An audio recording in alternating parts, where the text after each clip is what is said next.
नमस्कार, आप देख रहे हैं न्यूज़ वन इंडिया। मैं हूं आपके साथ सृष्टि पांडे। योगी का नया रूप, करप्शन पर कड़ा आरोप। जी हां, भ्रष्ट अफसरशाही पर सीएम योगी आदित्यनाथ की नजरें टेढ़ी हो चुकी हैं। 2 दिन के भीतर करप्ट आईपीएस अफसरों पर लगातार गाज गिरी है। योगी राज में अब तक 775 अफसरों पर बड़े पैमाने की कार्रवाई की गई। सीएम योगी आदित्यनाथ का स्पष्ट संदेश है, यूपी में रहना है तो भ्रष्टाचार से तौबा करना पड़ेगा। जाहिर तौर पर योगी का यह नया रूप है और करप्शन पर उनका रुख बेहद कड़ा दिखाई दे रहा है। भ्रष्ट अफसरशाही पर सीएम योगी आदित्यनाथ की नजरें टेढ़ी हैं। 2 दिन के भीतर करप्ट आईपीएस अफसरों पर गाज गिरी। सीएम योगी आदित्यनाथ ने सीधा संज्ञान लेते हुए सस्पेंड कर दिया है। भ्रष्टाचारियों को चुन चुनकर उनका सफाया किया जा रहा है। हर दिन भ्रष्टाचारियों पर कार्रवाई का योगी सरकार एक नया ही रिकॉर्ड बना रही है। 3.5 साल में कई बड़े भ्रष्ट अधिकारियों पर योगी सरकार का हंटर चल चुका है। योगी राज में अब तक 775 अफसरों पर बड़े पैमाने की कार्रवाई हम देख चुके हैं। आईएएस आईपीएस से लेकर इंजीनियर तक बड़े पैमाने की कार्रवाई, बड़े पदों पर बैठे अधिकारियों पर कार्रवाई हो चुकी है। पुराने मामलों में घोटाले में रिटायर होने के बाद भी कार्रवाई की गई। अब तक 325 से ज्यादा अफसरों को जबरन रिटायर कर दिया गया है। 450 से ज्यादा अफसर और कर्मचारियों का निलंबन और डिमोशन हुआ है। योगी सरकार सिर्फ निलंबन और डिमोशन की कार्रवाई तक सीमित नहीं रहती है। निलंबित आईपीएस अफसरों की संपत्ति की विजिलेंस जांच भी करने का आदेश यहां जारी कर दिया गया है। आपको बता दें, सीधे तौर पर यह कहीं ना कहीं बेहद कारगर साबित होने वाला है। भ्रष्टाचार से तौबा करना पड़ेगा अगर आपको यूपी में रहना है। कोरोना काल में हुए किट घोटाले पर सीएम योगी आदित्यनाथ सख्त हैं। भ्रष्टाचार के मामले में सीएम योगी ने एसआईटी का गठन खुद किया। अगले 10 दिन में जांच पूरी करके एसआईटी अपनी रिपोर्ट भी सौंपेगी। सुल्तानपुर और गाजीपुर समेत कई जिलों से भ्रष्टाचार की खबरें आई थी, जहां पर यह कार्रवाई की गई।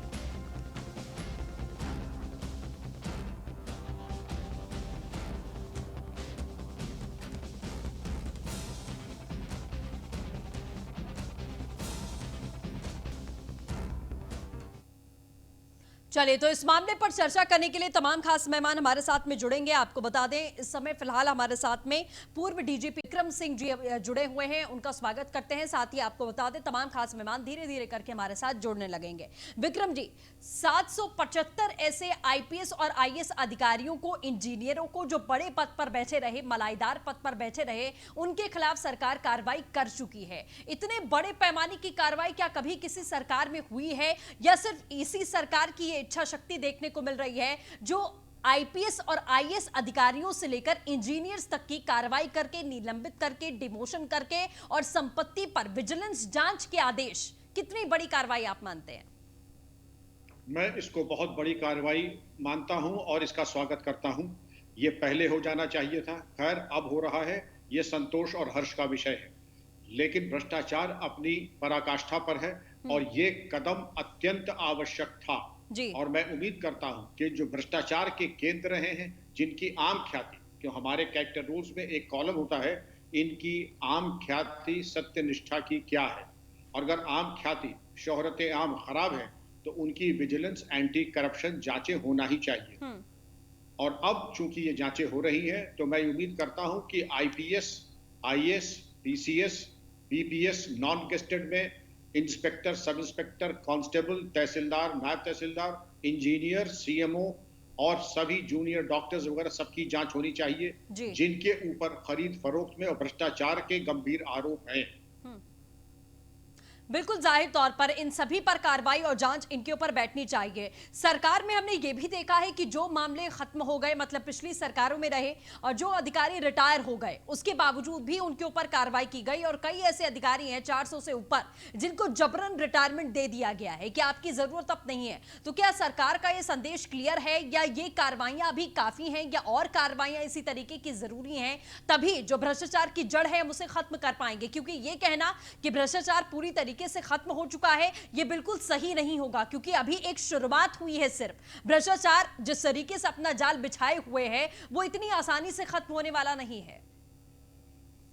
यह सही है, और भ्रष्टाचार के विरुद्ध जो अभियान चला है, यह संतोष का व्यक्त करने वाली चीज है ही है, लेकिन इसमें और अधिक कार्रवाई की आवश्यकता है। मैं परामर्श दूंगा कि top 20 IAS, top 20 IPS, top 20 PCS, top 20 PPS, इसी तरीके से टॉप 20 इंजीनियर्स, डॉक्टर्स, ये सभी विभागों के विद्युत विभाग के इनको चिन्हित करके इनके डिसमिसल की और इनकी भ्रष्टाचार से अर्जित संपत्ति को कुर्क करके उस पर कार्रवाई करने की बिल्कुल जरूरत है। आप याद करें, शायद आपने नहीं देखा होगा, मैंने देखा था कल्याण सिंह गवर्नमेंट जब 1991 में आई थी तो यही दहशत का वातावरण था कि जब भ्रष्टाचार के विरुद्ध अभियान चला के कार्रवाई हुई थी। लेकिन ये बहुत पहुंच वाले अधिकारी होते हैं और एन केन प्रकारेण कोर्ट जाकर के फाइलें दबवा करके कुछ माफिक आदेश प्राप्त करके अपने मामलों को दबवाने का सामर्थ्य रखते हैं। तो इस चीज से आपको सावधान रहना है। बिल्कुल। अच्छा विक्रम जी, एक बात मैं समझना चाहूंगी, सरकार लगातार इस मामले पर कार्रवाई कर रही है, लेकिन खाकी और खादी का जो ये कहीं ना कहीं मिलन होता है, आपस में साठगांठ होती है, जिसकी वजह से ये भ्रष्टाचार और ज्यादा पनपता है, जिसकी वजह से अधिकारियों को किसी प्रकार का खौफ नहीं होता क्योंकि खाकी का पूरा समर्थन होता है।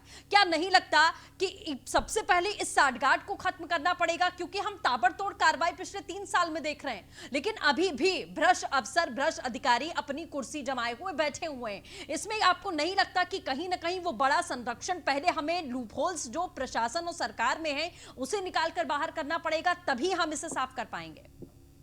बहुत अच्छा सुझाव। लेकिन गैंगस्टर एक्ट के अंतर्गत गिरोह के संबंध में अगर खादी वाले भी हों, राजनेता भी हों, तो उनकी भी संपत्ति कुर्क करके जेल भेजने की कार्रवाई होनी चाहिए। गिरोहबंद अधिनियम धारा 14(1) के अंतर्गत यह कार्रवाई संभव है और होनी ही चाहिए, क्योंकि अधकचरी कार्रवाई उससे अच्छा न हो वो ज्यादा अच्छा है। तो पहला चरण अपराध पंजीकरण, संपत्ति का चिन्हीकरण और उनका किर किया जाना, चाहे वो खाकी हो, खादी हो, आईएएस हो। और हर चीज में मैं ये उम्मीद करता हूं कि जहां आईपीएस आता है, आईएएस पीएस से कई गुना ज्यादा भ्रष्टाचार आईएएस में भी है। और जहां भी भ्रष्टाचार, मैं सर्विस को इंगित नहीं करूंगा, जहां भी भ्रष्टाचार हो, चाहे खाकी में हो, खादी में हो, आईपीएस में हो, आईएएस में हो, ऐसी प्रभावी और ऐतिहासिक कार्रवाई हो कि कम से कम कुछ दशकों तक शांति रहे। बिल्कुल, जाहिर तौर पर ये तमाम बड़ी बातें हैं जो कहीं ना कहीं अभी एक शुरुआत जो हुई है, इसे और ऊपर पहुंचने तक और ये साठगांठ को खत्म करने में बहुत समय लगने वाला है। धर्मवीर जी बीएसपी से हमारे साथ में जुड़ चुके हैं। तमाम खास मेहमान और भी धीरे धीरे जुड़ेंगे। धर्मवीर जी का रुख कर लेते हैं। धर्मवीर जी, जिस तरीके से अब ये ताबड़तोड़ कार्रवाई पिछले 2 दिन में हमने देखी हैं कि जैसे ही कंप्लेन आती है सीएम खुद बड़े पैमाने की कार्रवाई कर रहे हैं, चाहे वो प्रयागराज की बात हो जाए और चाहे और तमाम इलाके हैं, तमाम आईपीएस और आईएएस अधिकारियों के ऊपर कार्रवाई की गई। कुल मिलाकर देखा जाए तो 775 ऐसे अधिकारी हैं जिनके ऊपर अभी तक इन्हीं के कार्यकाल में कार्रवाई हो चुकी है। क्या नहीं लगता कि पिछली सरकारों में ऐसी इच्छा शक्ति की कमी रही है? सर सृष्टि जी, बहन कुमारी मायावती जी के शासन में बहन जी ने अपने निवास पर बुला करके भ्रष्टाचार में लिप्त, करप्शन में लिप्त मंत्री और विधायकों को जेल भिजवाने का काम किया था।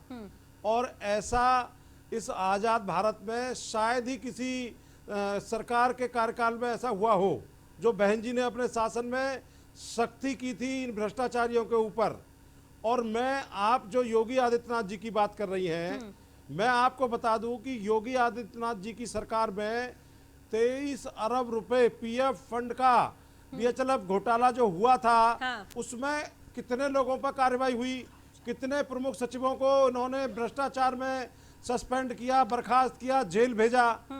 चाहे वो आईएएस संवर्ग का अधिकारी हो, चाहे आईपीएस का हो, चाहे वो बिकरू कांड में विकास दुबे के समय में एटीएस के डीआईजी अनंत देव के ऊपर आरोप हों, और चाहे वो दूसरे डीआईजीओ के ऊपर, एसएसपीओ के ऊपर आरोप हों जी। ये सरकार अपनी जो इनकी जो एक नीति और नीयत है, ये छोटी छोटी मछलियों को पकड़ करके दिखावे के तौर पर ये उनको सस्पेंड कर देते हैं। जब नोएडा के एक ईमानदार आईपीएस अधिकारी एसएसपी ने इनकी पोल खोली तो इन्होंने उन अधिकारियों के खिलाफ कोई कार्रवाई नहीं की जिन पर उन्होंने भ्रष्टाचार किया। ठीक है, चलिए धर्मवीर जी, आपके सवालों का जवाब देने के लिए बीजेपी से हमारे मेहमान जब जुड़ेंगे तो आपके सवालों का जवाब हम उनसे जरूर पूछेंगे। अगर आपके कार्यकाल में कार्रवाई होती है तो वो कार्रवाई है, और अगर बीजेपी की सरकार में कार्रवाई जो दिख रही है वो होती है तो वो कार्रवाई नहीं है। हालांकि इसका जवाब जब बीजेपी के प्रवक्ता जुड़ेंगे वो आपको सीधे तौर पर देंगे। पूर्व आईएएस हमारे साथ में सूर्य प्रताप सिंह जी भी जुड़ चुके हैं। सूर्य प्रताप सिंह जी, बहुत स्वागत है आपका। इन कार्रवाइयों पर आप क्या कहेंगे सर? बड़े पैमाने की कार्रवाई, 775 अधिकारियों पर अभी तक कार्रवाई हो चुकी है, क्या लगता है ये काफी है या भी बहुत सारे ऐसे लोग हैं जो कहीं ना कहीं भ्रष्टाचार में संलिप्त है? देखिए, सेलेक्टिव कार्रवाई करके ये दिखाना कि हम बहुत ईमानदार हैं, बहुत बड़ी कार्रवाई कर रहे हैं। आप देखिए, इलाहाबाद में 3 एसएसपी को हटा दिया गया जी। जब आपको पता चला प्रसाद यादव जो 69,000 टीचर्स बस्ती का घोटाला जो खोला था जिस आईपीएस अधिकारी ने, हाँ। उसको तत्काल हटा दिया। तो ये सरकार जो सेलेक्टिव कार्रवाई करती है और फिर अपनी पीठ थपथपाना चाहती है। भाई दोषी है, दंडित करो, कौन मना कर रहा है? आईएएस हो, आईपीएस हो, पीसीएस हो, पंचायत राज अधिकारी हो, कोई भी अधिकारी हो, थानाध्यक्ष हो, तहसीलदार हो, आप कार्रवाई करो। इसमें आपका कार्रवाई करने का दायित्व है आपका। उसमें पीठ क्या थपथपानी है आपको? हमने इतनी संख्या में कर दिया, कोरोना के दौरान इतनी एफआईआर दर्ज कर दिया हमने, ये कोई थोड़ा ये है।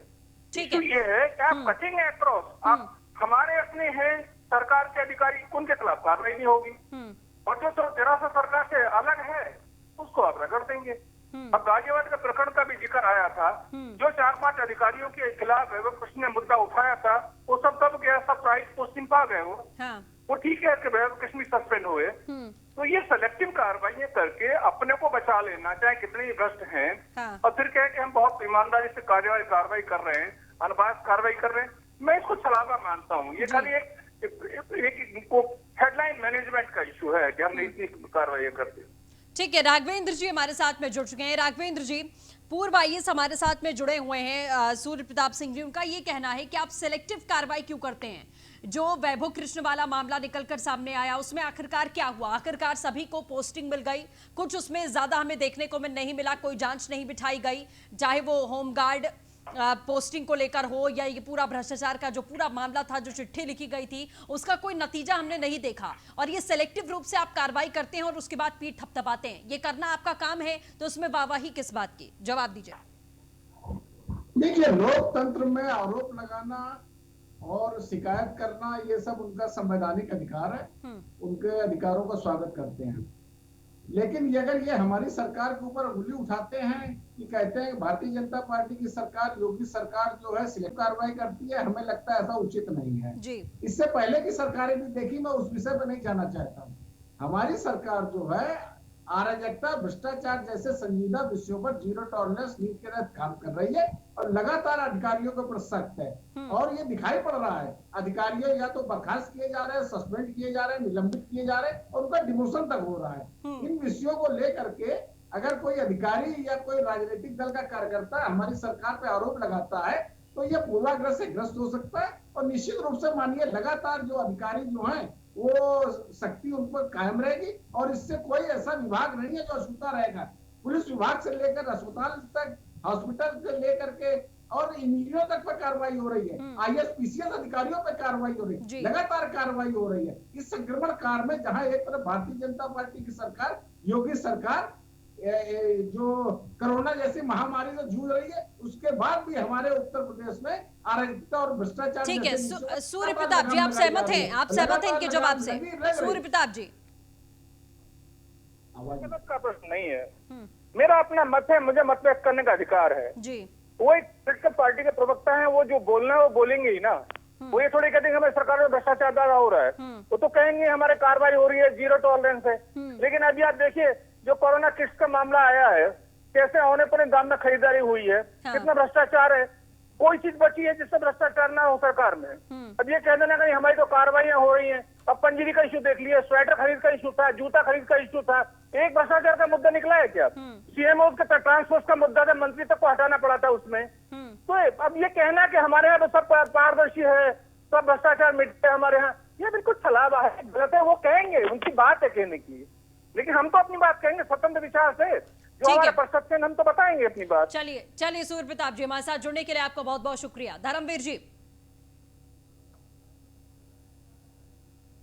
सृष्टि जी, ये जो सरकार इस समय चल रही है और ये दावा और वादा कर रहे हैं, इनके कौन से डिपार्टमेंट में भ्रष्टाचार नहीं हुआ? कुंभ के मेले में फर्जी टेंडर हुए, फर्जी टेंडरों पर जो है लोगों से पैसा ठग लिया गया और मुख्यमंत्री के प्रमुख सचिव एसपी गोयल पर मीडिया के माध्यम से ये आरोप लगाए गए कि उन्होंने भी पैसा लिया, वो भी भ्रष्टाचार में लिप्त है। अभी मैं थोड़े दिन पहले देख रहा था पशुधन मंत्री के डिपार्टमेंट में सचिवालय में बैठ करके भ्रष्टाचार हुआ।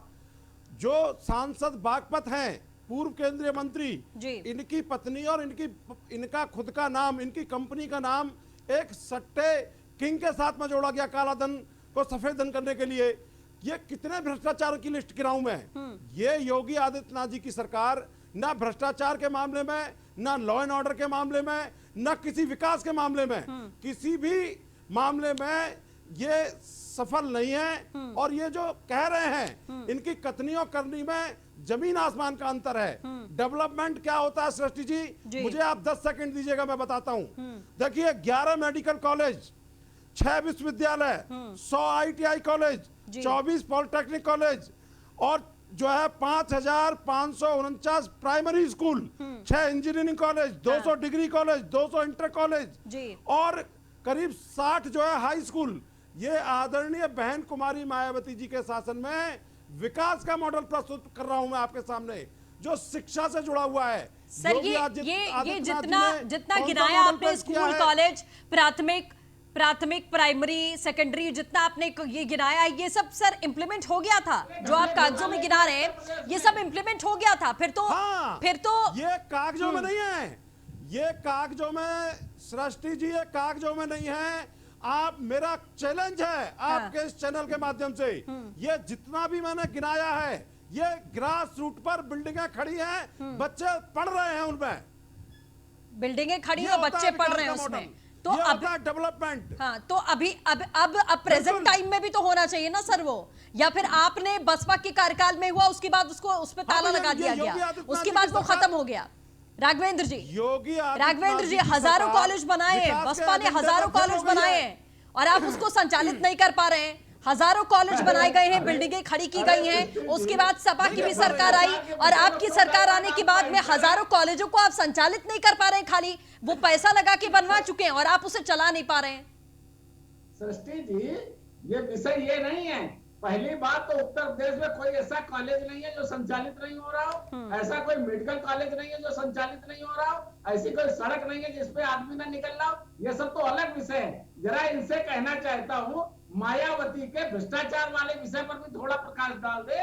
हाई कोर्ट तक ने इस पर आरोप लगाया है, कितने घपले घोटाले किए गए हैं, पत्थर की मूर्तियों में कितने घपले घोटाले किए गए हैं, पूरा उत्तर प्रदेश जानता है। इनके जिस तरीके से इन लोगों ने मायावती आपसे ज्यादा घपले घोटाले कोई नहीं कर सकता। ये आपने कितने घपले घोटाले किए, फर्जी टेंडर किए, और जो आप आज जो सरकार चला रहे हो, ये सरकार जो है किसी भी एजेंडे को पूरा नहीं करती। बीजेपी के राज में अपराधी खुलेआम घूम रहे हैं। कौन सा मॉडल पेश करना चाहते हैं जनता के आगे? आप लोग जो है कौन सा राम राज्य की कल्पना लेकर के आप सरकार चला रहे हैं? इनके भाई के भ्रष्टाचार के विषय में प्रकाश डालिए।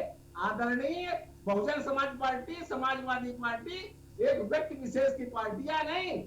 ठीक है, चलिए मैं आऊंगी आप दोनों के पास में। अनिरुद्ध सिंह हमारे साथ में बहुत देर से जुड़े हुए हैं सपा से। अनिरुद्ध जी, ये पूरा मामला निकल कर आ रहा है पिछले 3 साल में जो सत्ता में आई सरकार, और तो कहा गया कि चाहे वो अधिकारी हो, चाहे वो मंत्री हो, चाहे नेता हो, विधायक हो, IAS हो, PCS हो, इंजीनियर हो, कोई मतलब नहीं है, सबके ऊपर कार्रवाई होगी और अगर सिस्टम में रहना है तो बिना भ्रष्टाचार के आपको काम करना पड़ेगा।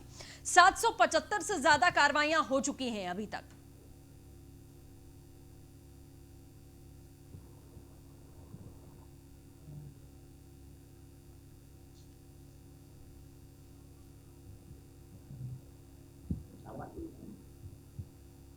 धन्यवाद देना चाहूंगा कि जिन्होंने विकास के नाम पर, जिन्होंने भ्रष्टाचार के नाम पर, जिन्होंने अपराध के नाम पर भारतीय जनता पार्टी को वोट दिया था, और वो उसका आज का जैसा नमूना दिख रहा है कि कहाँ विकास हुआ है, कहाँ योगी जी ने भ्रष्टाचार खत्म किया है, कहाँ अपना भाग गए छोड़ के। तो ये इनके जो नैरेटिव में जो खून में शामिल है। जब तक पुलिस अधिकारी, आप देखिए इलाहाबाद में एक अधिकारी निलंबित करते हैं, दूसरा महोबा में आज निलंबित करते हैं। बट क्या निलंबित करने से काम चल जाएगा? महोबा के व्यापारी की जान चली गई, उसने कुछ दिन पहले अपना वीडियो जारी किया था कि मेरी जान का खतरा, महोबा के SP से और वहाँ के SO से, और एक दूसरे नाम देकर लिखित कई एप्लीकेशन प्रधानमंत्री को, मुख्यमंत्री को उसको दी थी। तो उस पर कार्रवाई का सिर्फ निलंबन है। किसी कारोबारी की जान जा रही, महामारी कारोबारी अपनी जान ले रहे हैं, अपनी जान से हाथ धो बैठ रहे हैं, और फिर निलंबन करने से आप कह रहे हैं कि कार्रवाई पूरी एक प्रशासन ध्वस्त हो गया। मैं योगी जी से दरखास्त करूंगा कि उत्तर प्रदेश में सिर्फ ISPCS और दरोगा सिपाही ही नहीं, जो उनके मंत्री हैं, जो उनके सचिव हैं, उनको जब तक निलंबन नहीं होगा, जब तक मंत्रियों को नहीं हटाया जाएगा, जब तक उनके सचिवों को नहीं हटाया जाएगा, तब तक वो नीचे से भ्रष्टाचार खत्म होने का। ठीक है राघवेंद्र जी, विपक्ष का सीधा सवाल है कि क्या निलंबन करके आपको लगता है कि भ्रष्टाचार खत्म हो जाएगा? निलंबन करने के बाद में पोस्टिंग कहीं और कर देते हैं, पोस्टिंग कहीं और होगी, वो वहां पर जाकर भी वही काम करेंगे, तो सिर्फ अधिकारियों के ऊपर कार्रवाई करने से क्या सिस्टम को आप साफ कर लेंगे? या खाकी और खादी का एक जो मिली भगत चलती है, साठगांठ चलती है, जो संरक्षण होता है, आपकी इतनी सख्ती के बावजूद भी, इतने आपने संकल्प लिए, उसके बावजूद भी 700 से ज्यादा अधिकारियों को निलंबित कर दिया, उसके बावजूद भी अगर भ्रष्टाचार बढ़ रहा है, पीपीई किट्स में घोटाले हो रहे हैं, कोरोना किट्स में घोटाले हो रहे हैं, तो क्या रीजन है? इतनी सख्ती के बाद भी अधिकारी नहीं मान रहे, क्या वजह है? नहीं, देखिए ऐसी कोई वजह नहीं है। हमारी सरकार जो है अराजकता और भ्रष्टाचार के विषय में मैं फिर कहना चाह रहा हूँ सृष्टि जी, लगातार जीरो टॉलरेंस नीति के तहत काम कर रही है, और ऐसा नहीं है जिसका निलंबन हुआ हो उसको पोस्टिंग दे दी गई हो। उत्तर प्रदेश में कोई ऐसा व्यक्ति नहीं है जिसको निलंबन के बाद पोस्टिंग दी गई है। हाँ, कार्रवाई की जाती है, संविधान के दायरे में कार्रवाई की जा रही है, और लगातार उत्तर प्रदेश के अधिकारियों में भय व्याप्त है, और उनके ऊपर लगातार शक्ति का अंकुश चाबू चलाया जा रहा है, कार्रवाइयां की जा रही है, लेकिन समस्या के दायरे में ही कार्रवाई की जाएगी। निश्चित रूप से बैठे हुए हैं, न्यायालय का रास्ता खुला हुआ है, वो लोग न्यायालय जा सकते हैं। अगर कोई हमारी सरकार में कोई ऐसी कोई भ्रष्टाचार या कोई सरकार का विषय दिखाई दे रहा है, वो लोग न्यायालय जा सकते हैं। हमारे ठीक है अनिरुद्ध जी, सवाल ये है, आप सवाल उठा रहे हैं, अधिकार है आपको सवाल पूछने का। जब आपकी सरकार थी तो ऐसी कोई लिस्ट है आपके पास में? ये तो तस्वीर हम और आप अपनी आंखों से देख पा रहे हैं कि कहां कितनी कार्रवाइयां हो रही हैं। एक दिन में कंप्लेन होती है, दूसरे दिन ही चाहे IAS अधिकारी हो, IPS हो, उसका पत्ता साफ हो जाता है, जो खुद CM योगी आदित्यनाथ कार्रवाई कर रहे हैं, जो आंखों के सामने है। लेकिन क्या समाजवादी पार्टी की सरकार में ये भ्रष्टाचार और भ्रष्टाचारियों को पाल पोस कर बड़ा नहीं किया गया? क्या विकास दुबे की बात कर लीजिए, मुख्तार अंसारी की बात कर लीजिए, अतीक अहमद की बात कर लीजिए, ऐसे माफियाओं को राजनीतिक संरक्षण नहीं दिया गया? क्या किसी भी IAS IPS अधिकारी या अपने कैबिनेट मिनिस्टर को समाजवादी पार्टी ने बाहर का रास्ता दिखाया है? क्योंकि हमने बीजेपी की सरकार में तो कैबिनेट मिनिस्टर को भी बाहर जाते हुए देखा, भ्रष्टाचार के मामलों में संलिप्त पाते हुए। क्या आपने ऐसी कोई कार्रवाई करने की इच्छा शक्ति रखी अपनी सरकार में? बिल्कुल से आप देखिए, चाहे गायत्री प्रजापति हो, चाहे ऐसे कई सारे नाम मैं बता दूंगा, तो मंत्रियों को आदरणीय अखिलेश यादव जी ने हटाया था, और कई अफसरों को जिस पर कार्रवाई की थी।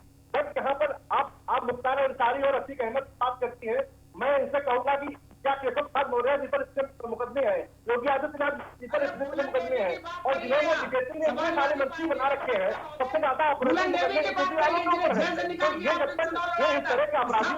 लोग रहेंगे, सरकार में मंत्री बनाएंगे तो अपराधी का रुपये लगता नहीं पड़ता।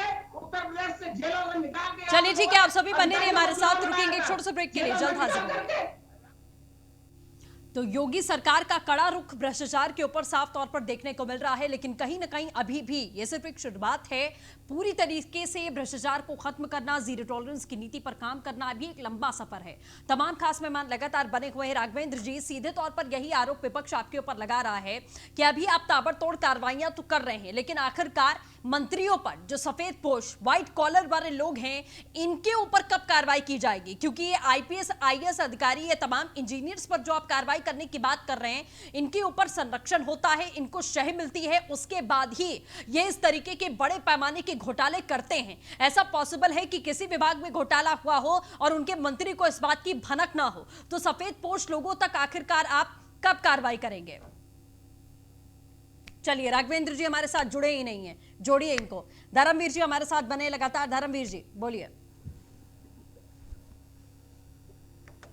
सृष्टि जी, 2018 में योगी आदित्यनाथ जी के समय में एक भर्ती हुई थी पुलिस की, सब इंस्पेक्टर्स की, और उसमें जो है इन्होंने कुछ अपने चहेतों को घपलेबाजी से, भ्रष्टाचार से इन किया और कुछ लोगों को आउट किया। जिन लोगों को आउट किया वो हाई कोर्ट चले गए, हाई कोर्ट की निगरानी में केस चला और हाई कोर्ट ने भ्रष्टाचार के कारण वो समस्त पूरी भर्ती जिसमें लोगों ने ट्रेनिंग भी कर ली थी, वो पूरी भर्ती प्रक्रिया निरस्त कर दी। ये इनके मुंह पर हाई कोर्ट का, इलाहाबाद हाई कोर्ट का एक तमाचा था और उसमें हाई कोर्ट ने ये कहा था कि इसमें संलिप्तता हुई है, भ्रष्टाचार हुआ है। ये लगातार भ्रष्टाचार को कम करने की बात कर रहे हैं और मैं दावे के साथ कहता हूं कि समाजवादी पार्टी की सरकार में अगर कोई काम 50 रुपए में हो रहा था, आज वो काम 500 रुपए में हो रहा है। चाहे वो एसडीएम हो, चाहे वो डीएम हो, चाहे वो थानेदार हो, चाहे वो एसपी, डीआईजी और चाहे वो बड़े और बड़े अधिकारी हों, ये सारे के सारे संलिप्त हैं। जब सरकार के नीचे भ्रष्टाचार हो जाता है तब सरकार जागती है। जब मीडिया चैनल खबरों को चलाने लगते हैं तब सरकार जागती है और सरकार कोई कार्रवाई नहीं करती है। सर, लीपापोती करने का बसपा का स्मारक घोटाला आपको याद है कि नहीं? बसपा का स्मारक घोटाला आपको याद है? उससे भ्रष्टाचार समाप्त नहीं होगा। सृष्टि जी, सर, स्मारक घोटाला याद है या नहीं? किस तरीके से छापेमारी हो रही थी, स्मारक घोटाला बसपा का आपको याद है कि नहीं याद है? आप आखिरकार मतलब किस उससे आप लोग ये सवाल इस तरीके से कर लेते हैं कि आप इतना घोटाला करते हैं? आप तीनों बैठे हैं यहाँ पे, आपको लगता है कि कोई भी यहाँ पर दूध का धुला बैठा है? किसकी ऐसी सरकार है जिसमें इतने बड़े बड़े पैमाने के घोटाले ना हुए हो? सृष्टि जी, इन मनुवादियों ने ताज कॉरिडोर में झूठी एफआईआर कराई और वो सुप्रीम कोर्ट तक मामला गया। सुप्रीम कोर्ट ने आदरणीय बहन कुमारी मायावती जी को और हमारी सरकार को क्लीन चिट दी। तो ये इनकी दोहरी मानसिकता है। ये सिलेक्टिव कार्रवाई करते हैं, जो अभी हमारे सूर्य प्रताप जी कह रहे थे। जो इनके विरोधी हैं उनको ये नेस्तनाबूद कर देंगे। ये मुस्लिम समाज के पोस्टर बगैर किसी कानून का चौराहे पर चिपकवाएंगे और जो आज अपराधी खुलेआम राजपूत समाज के घूम रहे हैं, जो योगी आदित्यनाथ जी को अपना अजय धर्मवीर जी, ये रिश्तेदार और भाई बताते हैं, मतलब कभी भी यूपी कभी भी जातिगत राजनीति से ऊपर नहीं उठेगा कि जब चुनाव आने वाले हों तो आप तमाम जातियों को, मतलब फिर तो बीजेपी की सरकार सभी जातियों के लिए कहीं ना कहीं सभी जातियों को प्रताड़ित कर रही है। राजपूत समाज प्रताड़ित है, मुस्लिम समाज प्रताड़ित है, ब्राह्मण समाज प्रताड़ित है, दलित समाज प्रताड़ित है, सारे के सारे प्रताड़ित ही हैं। तो फिर सुखी कौन है? कौन सुखी है? सृष्टि जी, एनसीआरबी की रिपोर्ट ये कहती है कि आज उत्तर प्रदेश भारत में नंबर 1 क्राइम प्रदेश बन गया है। यहाँ पर चाहे वो हमारे मीडिया के भाई हों, पत्रकार भाई हों, दलित समाज के लोग हों, मुस्लिम समाज के लोग हों, किसान हों, मजदूर हों, इनके राज्य में 100 से ज्यादा मजदूर तो कोरोना काल में पैदल चलते चलते मर गए। उन्होंने क्या गुनाह किया था? सरकार का क्या दायित्व है? आज किसान सबसे ज्यादा दुखी और प्रताड़ित है। आज जो है घरों में लोग बैठे बैठे मारे जा रहे हैं बदमाशों के द्वारा। तो ये कौन जिम्मेदार है इसका? कौन सी सरकार जिम्मेदार है? ठीक है, राघवेंद्र जी जवाब दीजिए। गाजियाबाद में विक्रम त्यागी जी का आज तक 2 महीने 2.5 महीने में कोई सुराग नहीं लगा कि उनको जो है उनकी कोई बरामदगी नहीं हुई। और पुलिस ने, सरकार ने कौन से अधिकारी को पर कार्रवाई की? कौन निलंबित किया? सर सुन लीजिए ना, जवाब सुन लीजिए। ऐसे एक साथ मत बोलिए, एक साथ मत बोलिए, जवाब सुन लीजिए। आपने सवाल किया, आप जवाब सुन लीजिए। बोलिए राघवेंद्र जी।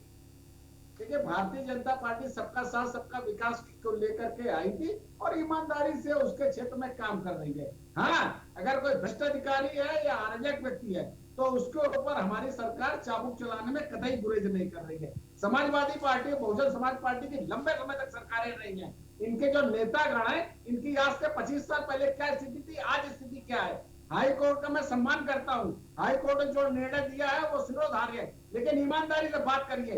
अखिलेश यादव और मुलायम सिंह यादव और शिवपाल यादव का कौन सा व्यापार है जो 50 करोड़ 500 करोड़ के होटल बनते हैं, 1-1 करोड़ की गाड़ियों में जो लोग घूमते हैं? बहन मायावती का कौन सा व्यवसाय है जो अरबों रुपए की संपत्ति है?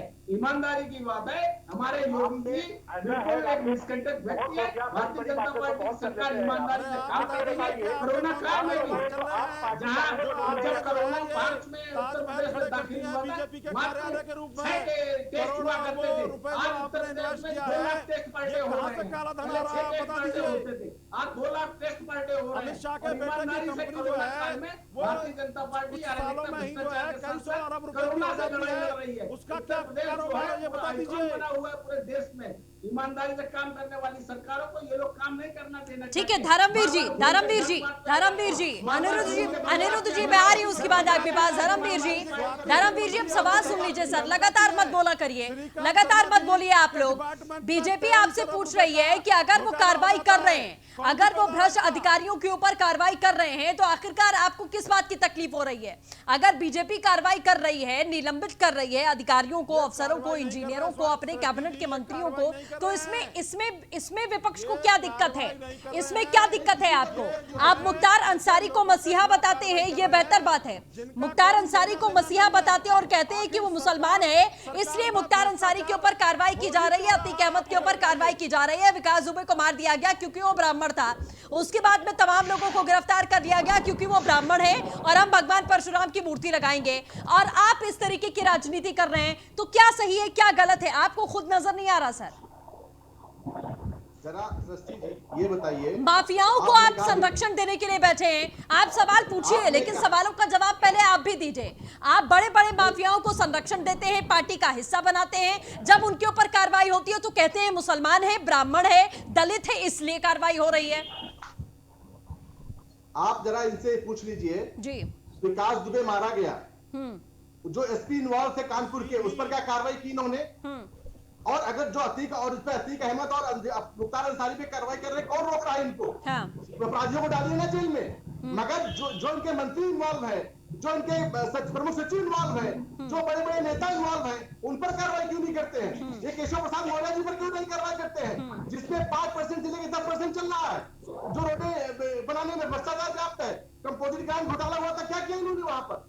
तो इनसे ये भी तो पूछा जाए कि कार्रवाई किस पर कर रहे हैं? किसी आदमी की जान चली जाती है, व्यापारी मारा जा रहा है, आप सस्पेंड करके सिर्फ काम चलाएंगे? ठीक है राघवेंद्र जी, सवाल घूम फिर कर यही आ रहा है कि सस्पेंशन से क्या काम चलेगा? नहीं तो ये बताइए सृष्टि जी, मैं इनसे पूछना चाहता हूँ, क्या अधिकारियों को चढ़ा दिया जाए? संवैधानिक दायरे में ही तो काम होगा। भारतीय जनता पार्टी ईमानदारी से काम कर रही है। संविधान के दायरे में जो आता है उसके ऊपर चाबुक उसी तरीके से चलाया जाता है। हमारी सरकार जो है ईमानदारी से काम कर रही है और आगे आने वाले समय में भी अराजकता और भ्रष्टाचार विषय में कोई भी अधिकारी या नेता संलिप्त पाया गया, उसके ऊपर निश्चित रूप से कड़ी से कड़ी कार्रवाई होगी। और ये पिछले 3.5 सालों में दिखाई भी पड़ रहा है। आज उत्तर प्रदेश में जो संगठित अपराध है उसका ग्राफ आधा हो गया है। हाँ, ये बात सही है, थोड़े अपराध हो रहे हैं, निश्चित रूप से आगे आने वाले समय में अपराध और भ्रष्टाचार उत्तर प्रदेश में पूरी तरीके से खत्म हो जाएगा। समाजवादी बहुजन समाज पार्टी की सरकार। अनिरुद्ध सिंह जी, आप सीधे मुख्यमंत्री का कॉलर पकड़ते हैं, आप सीधे मुख्यमंत्री का नाम लेते हैं कि योगी आदित्यनाथ पर कार्रवाई हो।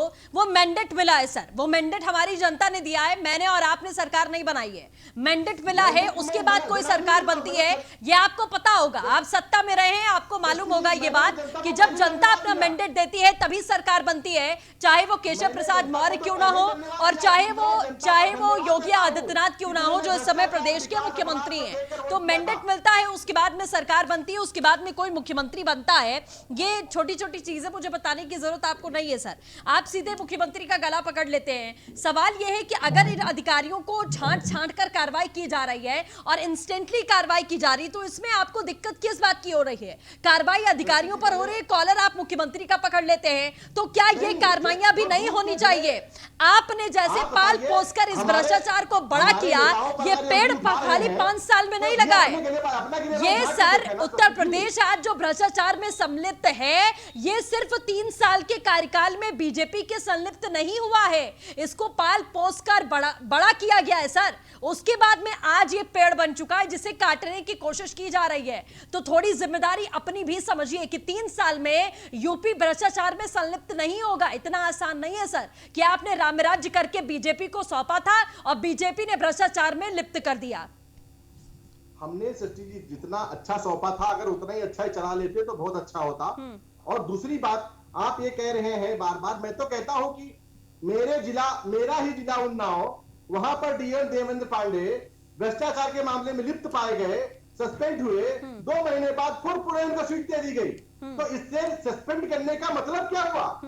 एक व्यापारी की जान चली जा रही है, उसका परिवार अनाथ हो गया। चलिए ठीक है, हम समझ लेते हैं। सूर्य कुमार शुक्ला जी हमारे साथ जुड़ चुके हैं, बहुत एक्सपीरियंस्ड हैं, ऐसे मामले उन्होंने बहुत देखे होंगे। इनकी सस्पेंशन होता है, उसके बाद में क्या होता है, फिर ज्वाइनिंग होती है, फिर पोस्टिंग होती है, क्या होता है।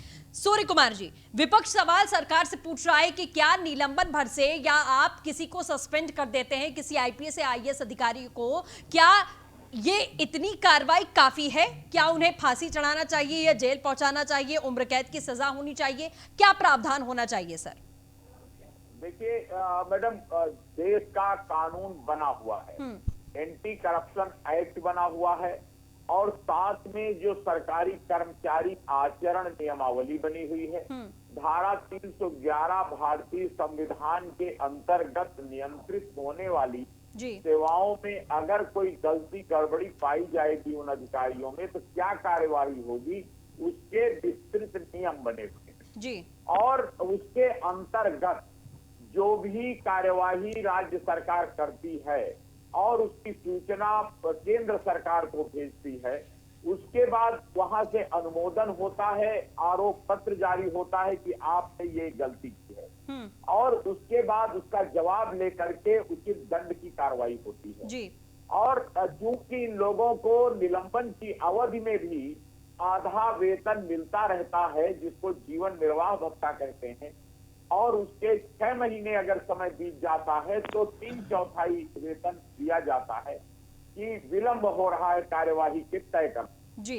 तो ऐसी स्थिति में ये बिल्कुल वाजिब बात है कि जितनी जल्दी कार्यवाही हो जाए, उस अधिकारी को बैठाकर फ्री में तनख्वाह कर दी जाए, बल्कि उससे काम कराया जाए, जो जिस लायक हो उस लायक काम कराया जाए जी।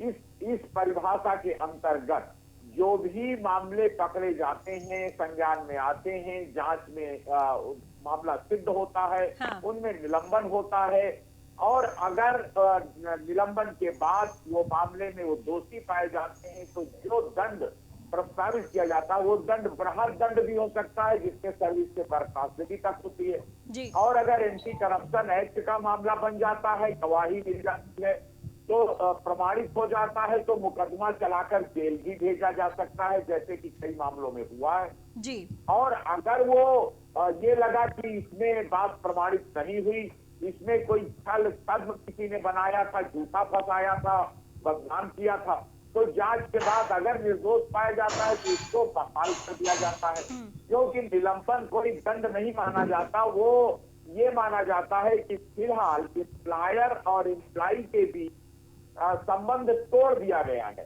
यानी कि वो राज्य सरकार के बीच में और उस कर्मचारी या अधिकारी के बीच में अब संबंध नहीं, निष्पक्ष जांच होगी, उसके बाद जो निर्णय होगा उस निर्णय के आधार पर फिर कार्रवाई। ठीक है अनिरुद्ध जी, अब ये पूरा सिस्टम समझा दिया है सूर्य कुमार जी ने। ये किसी भी पार्टी के प्रवक्ता नहीं है, खुद सिस्टम में रहे हैं, कई साल सेवाएं दी हैं, पूर्व आईपीएस हैं। अब आप संतुष्ट हैं सर? नहीं, सूर्य कुमार जी बड़े हैं और आईएएस रहे हैं, मैं उनका आदर करता हूं, और उन्होंने जो सिस्टम है वो बताया। मैं सूर्य कुमार जी से सिर्फ इतना ही कहना चाहूंगा कि, और आपसे भी कहना चाहूंगा, आपके माध्यम से, इस चैनल से के माध्यम से लोगों को कहना चाहूंगा, ये मुझे समझा दिया जाए कि ये अपराध इतना चरम पर है, इसकी जड़ें इतनी गहरी हो चुकी हैं, ये खत्म कैसे होगा? अगर सस्पेंशन से ही खत्म हो जाएगा, उनको फिर नौकरी पे बहाली मिल जाएगी, और या उसी के तहत वो ले आएंगे, क्योंकि हर जगह अपराध व्याप्त है।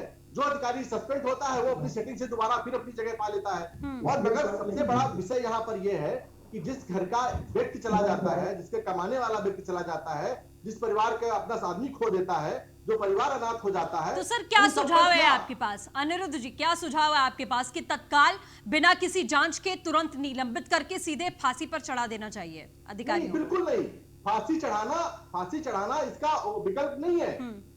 क्योंकि जड़ें इतनी मजबूत हो चुकी, फांसी चढ़ाना विकल्प नहीं है। ये जड़ें किसने मजबूत की हैं सर? ये जड़ें किसने मजबूत की हैं? यही तो मैं आपसे पूछ रही हूँ। आज आप जिस बात पर बैठकर मातम मना रहे हैं, जिस अपराध की बात आप कर रहे हैं, जिस भ्रष्टाचार की बात आप कर रहे हैं, जिसको लेकर आज हम ये डिबेट कर रहे हैं, ये जो जड़ें मजबूत की गई हैं, ये इसमें क्या पिछली सरकारों का कोई हाथ नहीं है? या 3 साल में ये जड़ें इतनी मजबूत हो गई कि आज उखाड़ फेंकना इतना ज्यादा मुश्किल हो रहा है? ये जिम्मेदारी जब सत्ता में सरकारें रहती हैं तब उनको समझ में क्यों नहीं आता है कि इन जड़ों को हमें ढीला करना है या उसमें और पानी डाल डाल के उसे मजबूत करना है? बिल्कुल सही सृष्टि जी, आप बिल्कुल ठीक कह रही हैं। ये एक दिन का नहीं है भ्रष्टाचार, ये बरसों से चला आ रहा है और भ्रष्टाचार इतना बड़ा विकराल रूप ले चुका है, इसको खत्म करना बहुत मुश्किल है। मगर अगर हम लोग निश्चय करेंगे तो कुछ अभी इस पे करेंगे, कोई कड़ा कानून बनेगा। पिछली सरकारों ने नहीं बनाया, हमारी सरकार में नहीं बना, मगर अगर आपकी केंद्र में भी सरकार है, आपकी प्रदेश में भी सरकार है और एक ऐसा कड़ा, आप भ्रष्टाचार की बहुत बड़ी बड़ी बातें करते थे, तो आप एक ऐसा कानून बनाइए, कानून बनाकर उसको इम्प्लीमेंट कीजिए और लाइए उसको धरातल की। भाई जो भी अधिकारी जो भी वहां होगा तो निलंबित नहीं, वो हमेशा के लिए नौकरी से जाएगा। वो जिस दिन भी सजा उसको पता चलता है जांच में। अच्छा, एक कदम आगे ही 10 कदम आगे चलते हैं सर आप लोग। अभी अधिकारियों पर ताबड़तोड़ कार्रवाई हो रही है। 450 ऐसे अधिकारी हैं जिनको जबरन रिटायर कर दिया गया। जो पिछली सरकारों में कामकाज हो चुका है, जो अधिकारी रिटायर हो गए हैं, उनके ऊपर भी कार्रवाई पूरे मामले को खोलकर कर दी गई। तब आप संतुष्ट नहीं हुए। एसएसपी और आईपीएस और चाहे ये आईएएस अधिकारी हो, इंजीनियर हो, अथॉरिटी में हो, कैबिनेट मिनिस्टर हो, सबके ऊपर कार्रवाई की जा रही है, तब आप संतुष्ट नहीं हुए। अब आप कह रहे हैं कि आप पहले एक कानून बनाइए, उसके बाद में हम आपका साथ देंगे। आप नहीं साथ, मैंने आपने पूछा आप सुझाव, तो मैंने आपको सुझाव दिया। संतुष्ट होने मेरे ना होने से कोई फर्क नहीं पड़ता, सरकार को कोई फर्क नहीं पड़ता मेरे होने से। अगर मेरे बात मानती तो बताते कि भाई जो महोबा में व्यापारी मारा गया है उसको, और जो एसएसपी वहां इन्वॉल्व है। अच्छा, एसएसपी इन्वॉल्व है, मैंने मान लिया एसएसपी इन्वॉल्व है सर, एसएसपी इन्वॉल्व है, मैंने मान लिया ना एसएसपी इन्वॉल्व है सर, एसएसपी इन्वॉल्व है, ठीक है, एसएसपी इन्वॉल्व है। लेकिन एक सिस्टम हमारा जो बना है, जो एक कानूनी सिस्टम बना है, वो उस पर नहीं चलना चाहिए। तुरंत आपको उठाकर जेल में या फिर सूली पर चढ़ा दीजिए। हमारा जो कानून है उसको ताक पर रख देना चाहिए। सिस्टम ये कहता है सर। मैंने वही कहा सृष्टि जी कि कानून ऐसा बनाया जाए, कोई ऐसा प्रावधान लाया जाए कि जुर्म करने वाला, जो भ्रष्टाचार करने वाला है, उसको डरे। आज अपराधी नहीं डरता है, भ्रष्टाचार करने वाला नहीं डरता है, ठीक है, बलात्कार करने वाला नहीं डरता है। धर्मवीर जी, धर्मवीर जी में खौफ है इंसानों में कि अपने घर से अगर किसी की बेटी सुबह घर से निकलती है और शाम को अगर अपने घर वापस सुरक्षित आ जाए तो अपने आप को धन्य मानते हैं। तो आप सोचिए क्या हालत है मेरे देश और प्रदेश की। ठीक है, धर्मवीर जी कुछ कहना चाह रहे हैं। एक नया, अगर संविधान में कुछ चेंज भी करना है तो चेंज करें, धर्मवीर जी, ऐसा डेवलपमेंट लाए कि एक जिसको सजा मिले उसको सबक मिले पूरी तरह। ठीक है, धर्मवीर जी। सृष्टि जी, आप सरकार की पैरोकारी में लगी हुई है पौना घंटे से।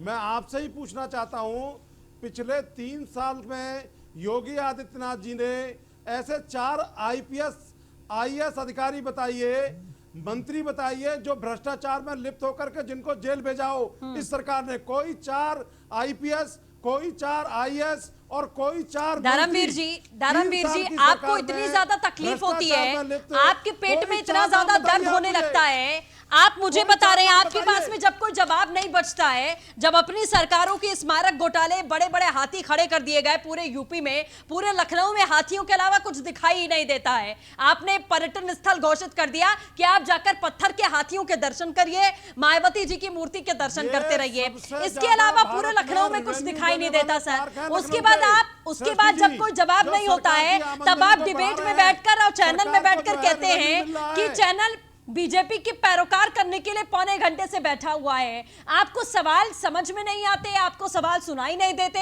अपने पास कुछ बचता नहीं है तो उठाकर डाल दो मीडिया के ऊपर कि आप बीजेपी की पैरोकारिता कर रहे हैं। आप अपने घोटालों का विवरण नहीं दे पा रहे, मुख्तार अंसारी को मसीहा बताते हैं। आपको खुद में शर्म आती है सर? खुद में शर्म आती है आपको? आप ऐसे माफिया को, जो बच्चा जानता है कि जो व्यक्ति माफिया है उसको आप मसीहा करार देते हैं, उसके साथ में खड़े रहते हैं, उसको आप चुनाव लड़वाते हैं, उसको आप कहते हैं कि समाज कल्याण का व्यक्ति है और बीजेपी इसको टॉर्चर कर रही है। जो आंखों से दिखाई दे रही है कार्रवाई, क्या उसमें सवाल नहीं पूछा जाएगा? आपको उसमें भी पेट दर्द हो रहा है सर, उसमें भी तकलीफ हो रही है कि हम सवाल क्यों पूछ रहे हैं, सरकार से भी पूछ रहे हैं और आपसे भी पूछ रहे हैं। आप जो जड़ें मजबूत हुई, आप बताइए कि आपने इन जड़ों को क्यों नहीं खोखला किया, भ्रष्टाचार की जड़ों को क्यों खोखला नहीं किया आपने? इसका जवाब कोई है आपके पास? या 3 साल में ही सारे भ्रष्टाचारी पैदा हो गए यूपी में? आपकी सरकार में राम राज्य था सर।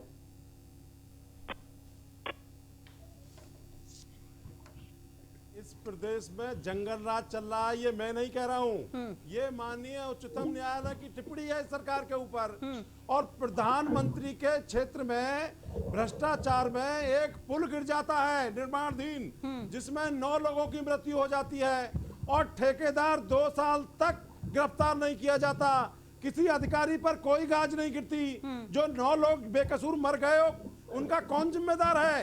आज इस प्रदेश में ठाकुर समाज के सिपाही से लेकर के और ऊपर डीएम एसपी तक मिलेंगे एक ही बरादरी के।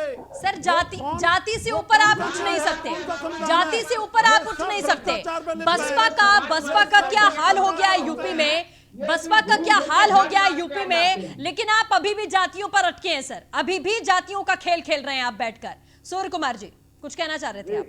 नहीं, ये जातियों का खेल तो योगी आदित्यनाथ खेल रहे हैं, ये बीजेपी के लोग खेल रहे हैं। सूर्य कुमार जी, और धर्म में लोगों को सूर्य कुमार जी को बोलने दीजिए। राजनीति करते हैं, ये गाय पे राजनीति करेंगे सर।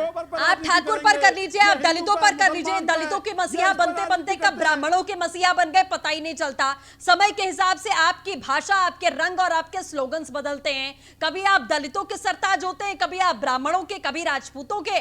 तो डिसाइड कर लीजिए कि पूरे समाज का कल्याण करना है या समय के हिसाब से, मौके के हिसाब से टारगेट करना है। कि विकास दुबे का एनकाउंटर हुआ तो ब्राह्मण परेशान है, विकास दुबे ने जितनों की हत्या की वो सारे ब्राह्मण थे, उसमें आपने अपनी आंखें मूंद ली, उसमें अपनी आंखें बंद कर ली आपने कि विकास दुबे ने जितने लोगों की हत्या की वो सारे ब्राह्मण थे, लेकिन विकास दुबे का एनकाउंटर हुआ तो ब्राह्मण प्रताड़ित हैं यूपी में।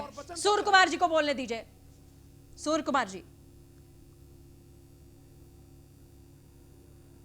सूर्य कुमार जी जुड़े हमारे साथ।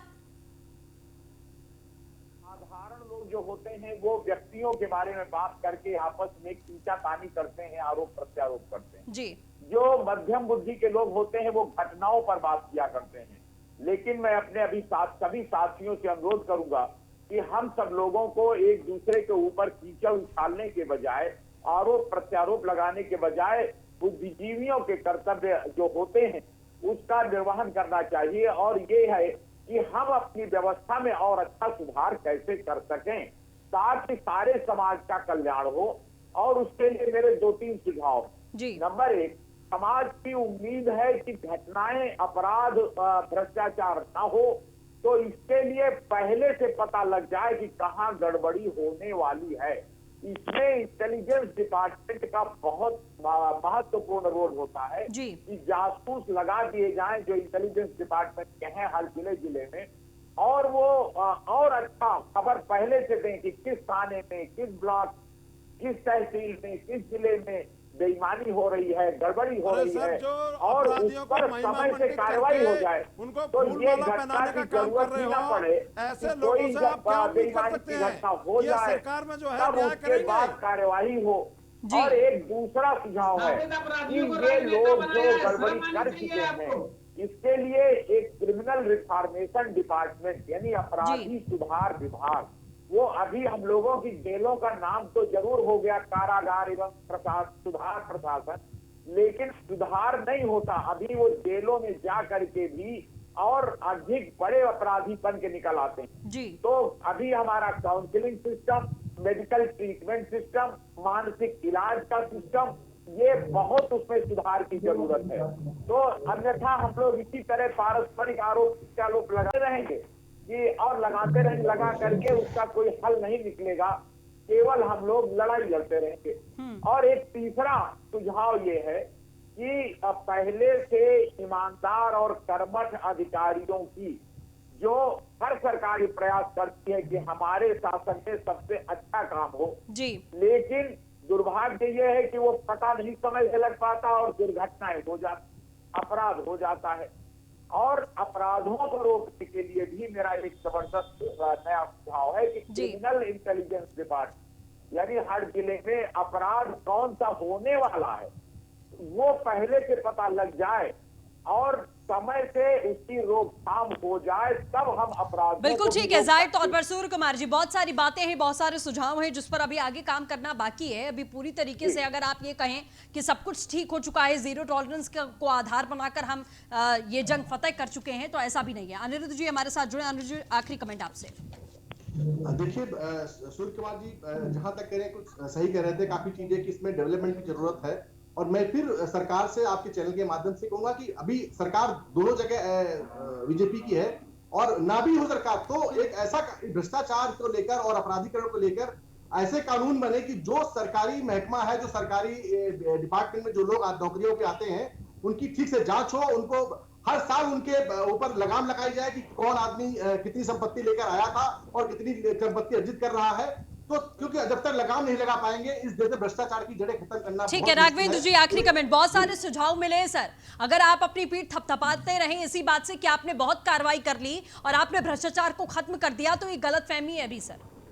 नहीं बिल्कुल नहीं, हम ये नहीं कह रहे हैं कि हमने भ्रष्टाचार खत्म कर दिया, लेकिन हमारी सरकार जो है ईमानदारी से भ्रष्टाचार और अराजकता को खत्म करने के प्रति दृढ़ संकल्पित है और ईमानदारी से काम कर रही है। ये समाजवादी बहुजन समाज पार्टी के ठीक है, चलिए धर्मवीर जी आखिरी कमेंट। उनको तो धर्मवीर जी आखिरी कमेंट नहीं है, उन लोगों ने ही अराजकता भ्रष्टाचार। धर्मवीर जी आखिरी कमेंट। सृष्टि जी, ये कहना चाहता हूं, इस देश में से आगे आने वाला सृष्टि जी, इस देश में बाबा साहब ने जो संविधान बनाया है, इन सरकारों को 100% संविधान के हिसाब से चलना पड़ेगा, तो ये भ्रष्टाचार अपराध सब खत्म हो जाएगा। सरकार को ईमानदारी से काम करने की आवश्यकता है। चलिए ठीक है, आप सभी खास मेहमानों का हमारे साथ जुड़ने के लिए बहुत बहुत शुक्रिया। तो जाहिर तौर पर इसमें कोई दो राय नहीं है कि भ्रष्टाचार की जड़ें बहुत ज्यादा मजबूत हैं और ये कोई 3 साल में या 5 साल में सामने नहीं आई हैं। सालों साल तमाम ऐसे सत्ताधारी रहे जो कहीं ना कहीं इनको पाल पोस कर बड़ा करते रहे और आज सभी इस मुद्दे पर चर्चा कर रहे हैं। लेकिन सबसे बड़ी बात यह है कि जब सरकारें होती हैं, जब सत्ता में होते हैं ऐसे लोग, तब उनको याद नहीं आता कि भ्रष्टाचार की जो जड़ें मजबूत हो रही हैं उनको खोखला करना है। लेकिन अगर बात मौजूदा सरकार की करें तो बहुत सारी कार्रवाइयां हमने देखी हैं अभी तक, कैबिनेट मिनिस्टर से लेकर आईपीएस आईएएस तमाम इंजीनियर्स अथॉरिटी में ये बड़े पैमाने की कार्रवाइयां हो रही हैं, इसमें कोई दो राय नहीं है। लेकिन अभी भी मंजिल बहुत दूर है। जब तक सफेद पोश लोगों के ऊपर कार्रवाई नहीं होगी और ये साठगांठ खत्म नहीं होगी खाकी और खादी की, तब तक भ्रष्टाचार खत्म नहीं हो सकता। फिलहाल के लिए बस इतना ही। नमस्कार।